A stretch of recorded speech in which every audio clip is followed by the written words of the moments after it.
सियासी उठापटक को लेकर के। और बड़ी खबर बताएं, मुंबई में कांग्रेस की अहम बैठक जारी है। ये बड़ी जानकारी, बाला साहब थोराट और अशोक चव्हाण भी मौजूद है इस बैठक में। और कांग्रेस की तरफ से आरोप लगाया जा रहा है कि बीजेपी जानबूझकर इस तरीके से करती है और ये सब कुछ बीजेपी कर रही है। लेकिन जो अहम बैठक है, क्योंकि जो स्थिति वहां पर बन रही है वो कांग्रेस भी समझ रही है, और ऐसे में अब इस अहम बैठक में चर्चा इस बात की बाला साहब थोराट और अशोक चव्हाण भी इसमें मौजूद हैं। तो ये बहुत बड़ी खबर इस वक्त सामने आ रही है। तमाम जो पार्टियां हैं उनमें अब मंथन शुरू हो चुका है।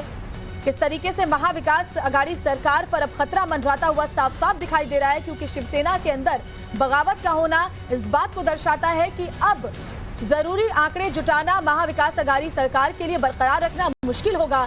लिहाजा अब कांग्रेस की अहम बैठक इस तरीके से जारी है, जिसमें मंथन इस बात पर कि अगर बगावत शिवसेना के अंदर होती है, विधायक टूटते हैं, तो क्या आगे की रणनीति कांग्रेस की होगी।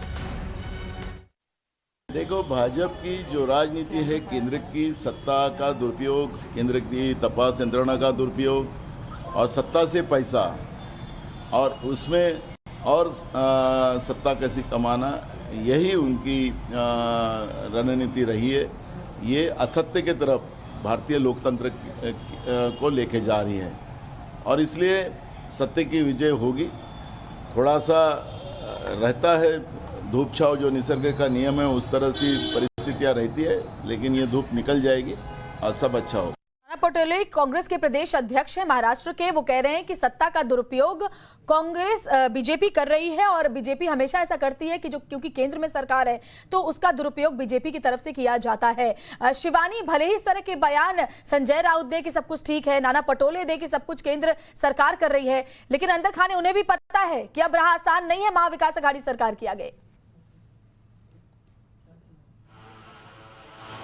बिल्कुल, नाना पटोले ने 2 दिन पहले भी एक बहुत बड़ा बयान दिया था, जहां पर उन्होंने कहा था कि एमएलसी इलेक्शन यानी कि विधान परिषद इलेक्शन के बिल्कुल पहले सेंट्रल एजेंसीज का उपयोग किया जा रहा है बीजेपी द्वारा।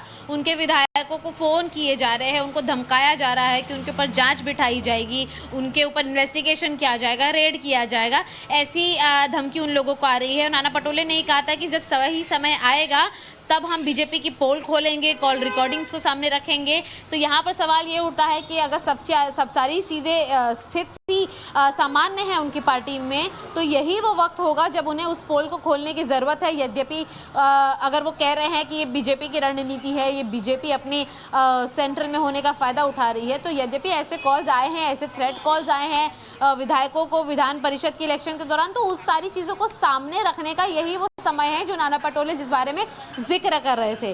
तो साफ कहा जा सकता है कि संजय राउत हो, नाना पटोले हो, कवर अप करने की कोशिश पूरी की जा रही है एमवीए द्वारा, लेकिन कहीं ना कहीं इसे एक नाकाम कोशिश ही कहा जाएगा, क्योंकि एमएलएस की जो संख्या है वो बिल्कुल आगे बढ़ती जा रही है, उसमें किसी भी तरीके का रुकाव नहीं है। किसी ने भी अभी तक पार्टी के साथ कम्युनिकेट करने की कोशिश नहीं की है।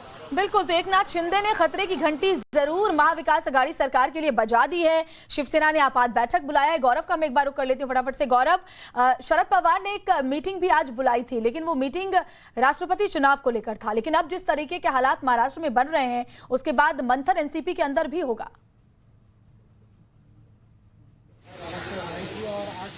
बिल्कुल, देखिए, एनसीपी के अंदर मंथन होगा और जो हमारे सूत्र बता रहे हैं कि एनसीपी का ये दावा है कि एनसीपी के जितने भी विधायक हैं वो इंटैक्ट हैं, यानी कि एक साथ हैं और उनमें कोई भी विधायक इधर उधर नहीं गया है। इसी वजह से शरद पवार अपनी तरफ से आश्वस्त तो नजर आ रहे हैं, लेकिन जिस तरीके से महाविकास आघाड़ी पर सरकार पर खतरे की घंटी बज चुकी है और किसी भी वक्त सरकार गिरने की संभावना हो सकती है, ऐसा इस बात से इनकार नहीं किया जा सकता। उस स्थिति में जरूर शरद पवार नजर बनाए हुए, लेकिन चूंकि 2:30 बजे पार्लियामेंट एनेक्सी में विपक्ष के राष्ट्रपति पद के उम्मीदवार के नाम की घोषणा होनी है, ऐसे में तब तक शरद पवार संभवतः दिल्ली में ही रुकेंगे और उसके बाद शरद पवार कोई फैसला जो है वो ले सकते हैं। माना यह जा रहा है कि चूंकि सारे विधायक जो हैं वो मुंबई हैं और बेहतर यही होगा कि शरद पवार जो हैं सभी चीजों को देखने के लिए, समझने के लिए, स्थिति पर नियंत्रण बनाए रखने के लिए, सरकार पर अपना एक होल्ड बनाए रखने के लिए मुंबई जा सकते हैं, ऐसी जरूर खबर आ रही है। लेकिन फिलहाल स्थिति यही कि शरद पवार के पास आज विपक्षी दलों के कुछ नेता पहुंचे थे और यहां पर कुछ डिस्कशन हुआ। जो जानकारी आ रही है कि संभवतः यशवंत सिन्हा के नाम पर चर्चा हुई है और राष्ट्रपति पद की उम्मीदवारी के लिए, तो ये एक अलग विषय जरूर है।